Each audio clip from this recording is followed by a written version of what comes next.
Hi everyone. This video presentation is made for subject PMGT 5043, Principles of Leadership. The presentation is about analyzing the corporate leader, Tan Sri Tony Fernandes, in exercising his attributes and power throughout his term of leadership at one of the biggest airlines in Malaysia, namely AirAsia. The group members for this assignment are Nurlayla Goth, Azman Makmur, Fahmi Ahmad and Delilah Baharuddin. Tan Sri Anthony Francis Fernandes, known as Tony Fernandes, is a well-known Malaysian entrepreneur who is famous for revolutionizing the aviation industry through AirAsia. The low-cost airline, which was started in 2001, has come a long way. Today, it is Asia's largest low-cost airline with over 120 destinations, servicing over 220 million passengers. The AirAsia Group also owns 5 other businesses, namely AirAsia Expedia, Asia Aviation Centre of Excellence, Asia Aviation Capital, Tea & Co Coffee, Travel 360 as well as Big Pay. Tan Sri Tony Fernandes was born on April 30, 1964 in Kuala Lumpur. His father was Stephen Edward Fernandes, a doctor, and his mother is Ina Dorothy, a Malaysian woman entrepreneur. He left Malaysia at the age of 12 to study at Epsom College in Surrey in 1977, England. Then he got his degree in accounting from the London School of Economics in 1987. Tony started his career with Virgin Atlantic as an auditor after he became the financial controller for Richard Branson Virgin Communication from 1987 to 1989 before joining Warner Music International London as a senior financial analyst. In 1992, he came back to Malaysia and was appointed as the managing director of Warner Music Malaysia. In 2001, without any airline experience and starting assets, owned only 2 Boeing aircraft, namely model 737-300. Now, AirAsia has 86 aircraft, where it's transporting about 30 million people around the world. After he took over AirAsia, he continued to pursue his dream from school to make AirAsia a low-cost airline with a tagline, "Now everyone can fly." A leader who always leads by example will not only be able to influence people, but also has the effect of inspiring people. The power of influencing and inspiring followers is crucial for leaders to create their legacies. Now, let's get inspired on Tan Sri Tony Fernandes' leadership attributes, who could run 100 aircraft with over 300 takeoff and landings a day on his 10th year celebration with AirAsia. First, employee-oriented. Tan Sri Tony Fernandes of AirAsia has put the employees' come first before his customers, where he believes a happy workforce will translate their happiness to his customers ultimately.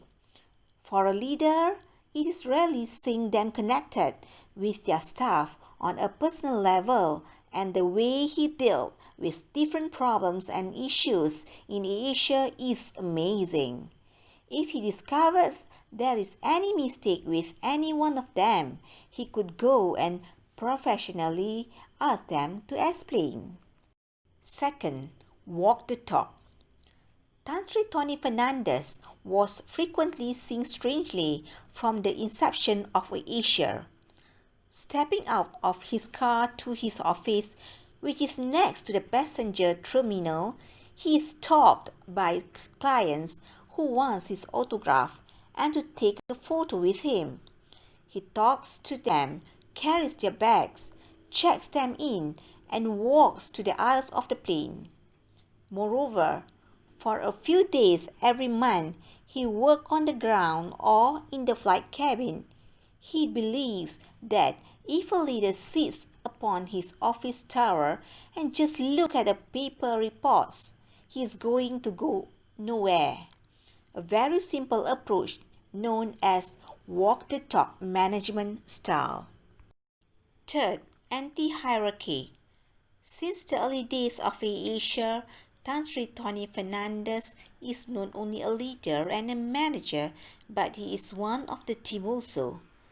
Before moving into KLIA2 in 2016, his office located at LCCT, which was precisely at the heart of the operations, with no doors and walls. Everyone saw him in a polo shirt and with his famous baseball cap, and he saw everyone. His only privilege was that he got a dedicated parking lot right next to the office lobby for his two-doors white Peugeot 308cc.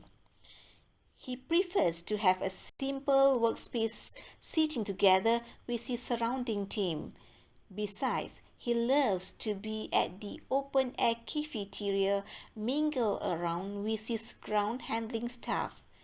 His followers, known as All-Stars, already blended with a new culture as a contemporary scholars define as lateral leadership. In analyzing the above attributes, we have chosen few leadership theories known as 1. Fiedler's contingency model of leadership by Fred Fiedler. 2. Blake and Mountain managerial grade by Robert Blake and Jane Mountains. Fred Fiedler stated that there is no one best style of leadership was look at more situational components to determine the significant leadership. Both Fiedler's model and the Blake Mountain grade have similarity in terms of task and relationship-oriented leadership. The Blake Mountain managerial grade helps us to comprehend the objective of blending leadership style towards its effects on the team's productivity and motivation. The model also suggests that whenever concern for both people and results are high, employee engagement and level of productivity output will likely be excellent. Third, managerial three-skill approach by Robert Katz. The philosophy inspired by Robert Katz was carried out in the 1950s, had identified three leadership skills which very relevant to practices and leadership style of Tan Sri Tony Fernandes in Asia. This leadership theory provides different views on leadership from the skills perspective that a leader should have, namely conceptual skills, human skills, and technical skills. This model is applicable to the walk the talk attribute. Katz discovered that the level of importance of each set of skills will be based on the level of authority that the person has in an organization. Fourth, lateral thinking approach by Edward de Bono. Lateral leadership is derived from the lateral thinking approach of Edward de Bono in 1970. Lateral thinking, which is defined as a very different way of logical thinking, closely related to insight, creativity, and humor. Tan Sri Tony Fernandes encouraged his staff to blend with contemporary working culture. Thank you, team. My name is Muhammad Fahmi Ahmad. I will continue on attainment and leadership power. Datuk Sri Tony Fernandes are well known on his nature and leadership style. They have 5 main strategies will be highlighted here in the perspective of this study. Firstly, Datuk Sri Tony are known as a charismatic leader. He is a very humble person and named a few award businessman of the year to his charismatic pioneer. He also active in social media and have many followers. Next, we go to the expert power. He is recognized as a Asia Innovator of the Year from his contributor on creating new business processes, pioneer creative solution and technology. He always see and think of opportunity can be seized in his environment. Thirdly, Datuk Sri Tony always make reference to successful business strategy. It helps minimize the business risk and prevent from the company makes repeated mistake in the future. Datuk Sri Tony also make important roles in moral power.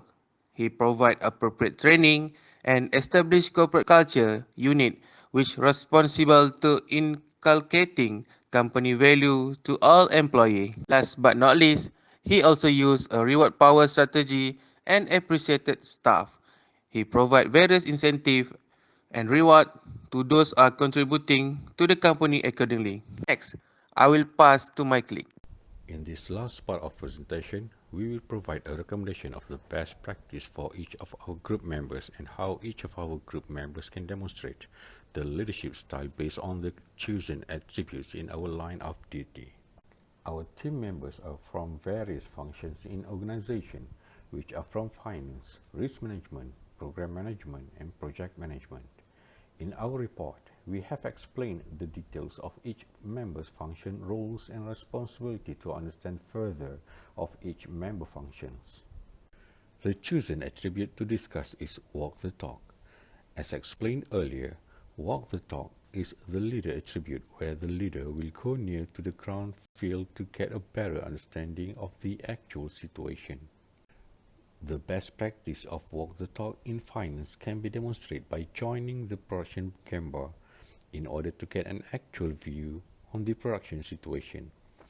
For this, finance managers are actively engaged with production members to gain insight into the production situation and do the gap analysis between production situation and financial analysis to increase the reliability of financial plans, forecasts, and reports.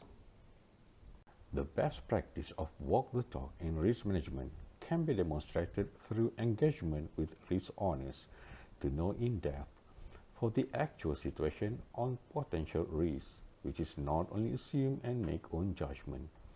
Risk management team members not only merely gather the results, but engage with PICs to ensure the risk analysis are accurately done. Continuous and frequent number of engagement are the main key to demonstrate walk the talk in risk management. Risk management requires an active engagement with stakeholders to obtain the latest information on any events that might become an obstacle to the company. Next is on the project management. The best practice of walk the talk can be demonstrated by engagement with all supporting units to this function, where program management is not analyzing the problems among their members only. To demonstrate the practice of walk the talk in program management is to form communication channels using latest technologies such as WhatsApp group or other online applications to ensure fast information are being conveyed among members. As program management is managing a lot of personnel from various functions, it is crucial for them to be always connecting with supporting personnel in order to solve customers' issues. The last one is the project management, which is the best practice of walk the talk attribute, is by using the Japanese method, which is known as 3 gens, or Gemba, Genbutsu, and Genjitsu. The best practice from this method will allow project management to look at actual places, try to utilize the actual tools, and look at the facts when they assessing the situation of the problems. This will encourage the team to engage with other team members to establish their feasibility study and will avoid them to construct a solution based on what they feel or think without referring to other members' opinion and suggestion. That's all for our group presentation, and we would like to thank you for the full attention given. Thank you.